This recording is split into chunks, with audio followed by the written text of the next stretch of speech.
लोग अक्सर चुनाव को सियासत का खेल समझते हैं, लेकिन असल में ये शासन के लिए डेटा इंजीनियरिंग का विज्ञान है।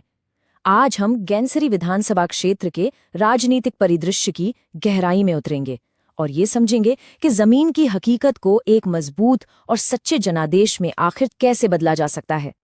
तो देखिए, आज का हमारा सफर कुछ ऐसा रहेगा। सबसे पहले हम गैनसिडी की जमीन की नब्ज को महसूस करेंगे, फिर पिछले 30 सालों के चुनावी पैटर्न की परतें खोलेंगे। उसके बाद हम सीधे लोगों, उनकी समस्याओं और सत्ता की ताकत के बीच के रिश्ते को समझेंगे। फिर मैं आपको एक बहुत ही शक्तिशाली रणनीति, चतुर्मुख सिद्धांत के बारे में बताऊंगा और देखेंगे कि ये 90 दिन के एक्शन प्लान में कैसे जान डालती है। और आखिर में हम बात करेंगे उस असली मकसद की जो सियासत से कहीं ऊपर है। तो चलिए शुरू करते हैं गैसरी की जमीनी हकीकत को समझने से। देखिए, कोई भी रणनीति बनाने से पहले उस मिट्टी को समझना बहुत जरूरी है जहां उसे लागू किया जाना है। गैसरी ये उत्तर प्रदेश के बलरामपुर जिले में यूपी नेपाल सीमा पर बसा एक बहुत ही अहम विधानसभा क्षेत्र है। ये वो जगह है जहां राजनीतिक लड़ाइयां मीलों से नहीं बल्कि इंचों से जीती जाती हैं। यहाँ की हर गली, हर गांव का अपना एक अलग सियासी मिजाज है जिसे समझना बहुत बहुत जरूरी है। इस पूरे इलाके की अर्थव्यवस्था की रीढ़ खेती किसानी है और यहीं पर असली कहानी छिपी है। सालों से रुकी हुई विकास परियोजनाएं और गांवों की परेशानी, यही वो चीजें हैं जो यहाँ की राजनीति की दिशा तय करती हैं। आप सोचिए, जब सिंचाई की योजनाएं सिर्फ कागजों पर रह जाती हैं और बाढ़ का पानी खेतों में घुस जाता है, तो किसानों का गुस्सा और निराशा वोट में बदल जाती है। ये सिर्फ निराशा नहीं है, ये एक राजनीतिक ऊर्जा है। अगर इसे सही दिशा मिल जाए तो ये किसी भी चुनाव का रुख मोड़ सकती है। अब जरा पीछे चलते हैं और गैनसिडी की 30 साल की चुनावी लय को समझते हैं। 1993 से लेकर आज तक के जो आंकड़े हैं, वो हमें जीत, हार और वोटरों की भागीदारी के बदलते पैटर्न की एक बिल्कुल साफ तस्वीर दिखाते हैं। इन आंकड़ों पर एक नजर डालिए। एक बात बिल्कुल साफ है, जीत का अंतर बहुत ही कम रहा है। 2017 में बीजेपी सिर्फ 2303 वोटों से जीती थी और 1996 में तो ये फासला महज 765 वोटों का था। ये नंबर हमें बताते हैं कि गैसडी में मुकाबला कितना कड़ा, कितना कांटे का होता है। समाजवादी पार्टी और बीजेपी के बीच सत्ता का ये आना जाना इस इलाके की राजनीतिक बेचैनी को दिखाता है। ये चार्ट समाजवादी पार्टी के वोट शेयर के उतार चढ़ाव की कहानी कहता है। देखिए, 2012 में पार्टी का प्रदर्शन काफी मजबूत था, लेकिन 2017 में जब मुकाबला कई पार्टियों के बीच बढ़ गया तो उनका वोट शेयर गिरकर सिर्फ 24% पर आ गया। हालांकि 2022 में उन्होंने शानदार वापसी की और करीब करीब 40% वोट हासिल किए। इससे क्या पता चलता है? इससे ये पता चलता है कि जब विपक्ष का वोट बढ़ता है तो नतीजा कैसे बदल सकता है। लेकिन इन सब में एक और ट्रेंड है जो चिंताजनक है, और वो है घटता हुआ मतदान प्रतिशत। सोचिए, 1993 में जहां 64% लोग वोट डालने निकले थे, वही 2022 में ये आंकड़ा घटकर सिर्फ 52% रह गया। इसका मतलब क्या है? साफ मतलब है कि वोटरों का एक बहुत बड़ा हिस्सा या तो निराश है या फिर उसे लगता है कि इस पूरी प्रक्रिया से उसका कोई लेना देना नहीं है। अब ये किसी भी पार्टी के लिए एक बहुत बड़ी चुनौती भी है और एक बहुत बड़ा अवसर भी। चलिए अब आंकड़ों से आगे बढ़ते हैं और गैनसिडी के लोगों, उनकी समस्याओं और सत्ता के समीकरणों को समझते हैं, क्योंकि आखिरकार राजनीति का असली केंद्र तो इंसान ही होता है। गैनसिडी का जो सामाजिक ताना बाना है वो काफी मिला जुला है। यहाँ यादव और अन्य पिछड़ा वर्ग, मुस्लिम समुदाय और थारू जनजाति की एक अच्छी खासी तादाद है। अनुसूचित जातियों की आबादी भी लगभग 9% के आसपास है। लेकिन ये सिर्फ वोटिंग ब्लॉक नहीं है, ये उन समुदायों की उम्मीदें हैं, उनकी जरूरतें हैं और उनका वो इतिहास है जो चुनावी नतीजे पर असर डालने की ताकत रखता है। इस इलाके में रहने वाला थारू समुदाय, जैसा कि रिपोर्ट्स बताती हैं, उदासी और निराशा में जी रहा है।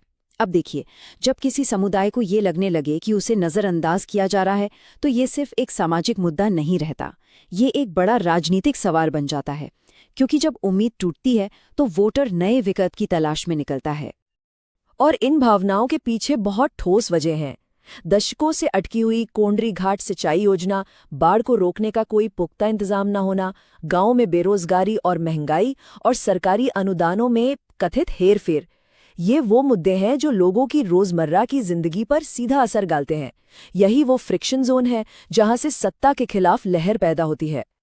देखिए, हमारे संविधान का जो पूरा ढांचा है वो मानवीय गरिमा पर बना है, और मानवीय गरिमा की पहली शर्त ये है कि सार्वजनिक संवाद यानी पब्लिक डिस्कोर्स सिर्फ भाषणबाजी न हो, वो जिम्मेदार हो, तथ्यों पर आधारित हो, और उसका मकसद हर नागरिक की असल चिंताओं को दूर करना हो। जब लोगों की समस्याओं को अनसुना कर दिया जाता है तो ये सिर्फ विकास की नाकामी नहीं होती, ये हमारे संवैधानिक मूल्यों का भी अपमान है। तो सवाल ये उठता है कि इन मुश्किल चुनौतियों का सामना कैसे किया जाए। इसका जवाब एक बहुत ही व्यापक रणनीतिक ढांचे में छिपा है, जिसे हम चतुर्मुख सिद्धांत कहते हैं। चतुर्मुख सिद्धांत ये एक 4 आयामी रणनीति है। इसे आप एक मजबूत किले की तरह समझ सकते हैं जिसकी 4 दीवारें हैं। पहली दीवार अपने संगठन को मजबूत करती है, दूसरी सामने वाले यानी विपक्ष का पूरा विश्लेषण करती है, तीसरी दीवार वोटरों को समझती है, और चौथी एक ऐसा नैरेटिव, एक ऐसी कहानी बनाती है जो असरदार हो। ये चारों मिलकर ही जीत को पक्का करते हैं। इस रणनीति के 4 मजबूत स्तंभ हैं। पहला, पार्टी के संगठन की नींव को मजबूत करना, मतलब अपने कैडर को पूरी तरह तैयार करना।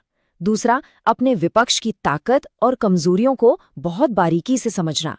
तीसरा, वोटरों को अलग अलग वर्गों में बांटकर उनके मतलब के, उनके काम के संदेश तैयार करना। और चौथा, एक शक्तिशाली कम्युनिकेशन और नैरेटिव बनाना जो सीधा लोगों के दिल से जुड़े। कोई भी अच्छी रणनीति सिर्फ कागज पर अधूरी होती है जब तक उसे जमीन पर न उतारा जाए। तो अब हम ये देखेंगे कि इस चतुर्मुख सिद्धांत को 90 दिन की एक ठोस कार्य योजना में कैसे बदला जाता है। चुनाव से 90 दिन पहले का वक्त सबसे अहम होता है।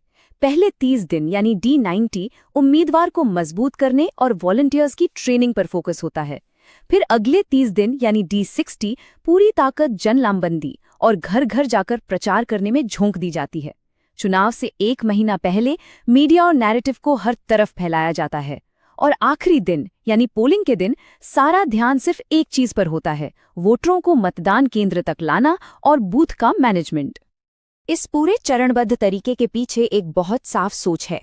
हर चरण को एक मोमेंटम बनाने, जमीनी स्तर पर अपनी पकड़ को मजबूत करने और आखिर में वोटरों की भावनाओं को वोटों में बदलने के लिए डिजाइन किया गया है। ये एक वैज्ञानिक प्रक्रिया है जहां हर कदम बहुत सोच समझकर उठाया जाता है। अब हम इस विश्लेषण के आखिरी और सबसे जरूरी हिस्से पर आते हैं। चुनाव जीतने की ये सारी मेहनत, ये सारी कवायद, इसका असली मकसद क्या है? इसका जवाब सियासत से कहीं बड़ा है। ये समझना बहुत जरूरी है कि चुनाव जीतना मंजिल नहीं है, ये तो शासन करने और लोगों की सेवा करने के जनादेश की बस शुरुआत है। ये सारा डेटा, ये विश्लेषण, ये रणनीति, ये सब सिर्फ औजार हैं। इनका असली मकसद उस इलाके के लोगों की जरूरतों को बेहतर ढंग से समझना और उन्हें पूरा करना है। और हाँ, जब हम डेटा पर आधारित अभियानों की बात करते हैं तो एक नैतिक जिम्मेदारी भी आती है। वोटर की निजता यानी प्राइवेसी और उसकी सहमति का सम्मान करना सबसे ऊपर है। भारत के DPDP एक्ट जैसे जो आधुनिक कानून हैं, वो हमें रास्ता दिखाते हैं कि जानकारी को कैसे संभालकर इस्तेमाल करना है ताकि जनता का भरोसा बना रहे। याद रखिए, तकनीक का इस्तेमाल लोगों को ताकत देने के लिए होना चाहिए, उनके भरोसे को तोड़ने के लिए नहीं। तो हम इस विश्लेषण को एक बहुत अहम सवाल के साथ खत्म करते हैं। क्या डेटा की ताकत से मिली लोगों की जरूरतों की गहरी समझ एक बहुत मामूली सी जीत को विकास के लिए एक सच्चे और टिकाऊ जनादेश में बदल सकती है? गेंस्ट्री का भविष्य इसी सवाल के जवाब पर टिका है। अगर आप भी एक जन केंद्रित नेता बनना चाहते हैं और अपने क्षेत्र का विकास करना चाहते हैं तो blueprintstrategies.ai से संपर्क करें। हमारा ईमेल है mgr@blueprintstrategies.ai और फ़ोन नंबर है 0800 420 84 1602। याद रखें, राजनीति से परे भी एक उद्देश्य है।